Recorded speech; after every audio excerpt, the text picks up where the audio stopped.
దీన్ని మీరు పుంటికూర అంటారా? గోంగూర అంటారా?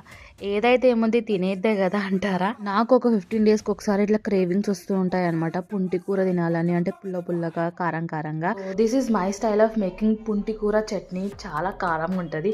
ఫస్ట్ పుంటికూరని మంచిగా తెంపుకొని కడుక్కోవాలి. తర్వాత పుంటికూర ఎంతుందో దానికి తగ్గట్టు మీరు పచ్చిమిరపకాయలు వాడాలన్నమాట. అంటే అదే కారం, ఇంకా ఏం కారం మనం ఎయ్యం కాబట్టి అది పుల్లగా ఉంటది కాబట్టి కొద్దిగా ఎక్కువ పచ్చిమిరపకాయలు వేసుకోవాలి. ఆయిల్‌లో పచ్చిమిరపకాయలు ఇంకా ఎల్లిపాయలు ఫ్రై చేసుకున్నా. దాంట్లోనే కొద్దిగా జీలకర్ర ఇంకా మెంతులేసి ఫ్రై చేసుకున్న తర్వాత అది మొత్తం సెపరేట్ చేసేసుకొని అదే కడాయిలో కొద్దిగా ఆయిల్ వేసి టమాటో ఫ్రై చేసుకున్నా. ఒకటే టమాటో తీసుకున్నా నేను. తర్వాత పుంటికూర కూడా వేసేసానమాట. మంచిగా ఇట్లా మెత్తగా అయ్యే వరకు ఫ్రై చేసుకోవాలి. మంచిగా ఫ్రై అయినాక మిక్సీకి పట్టుకున్నాను.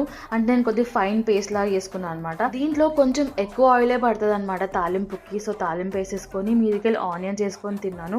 క్రేజీ టేస్ట్ ఉంటుంది. మీరు కూడా ట్రై చేయండి.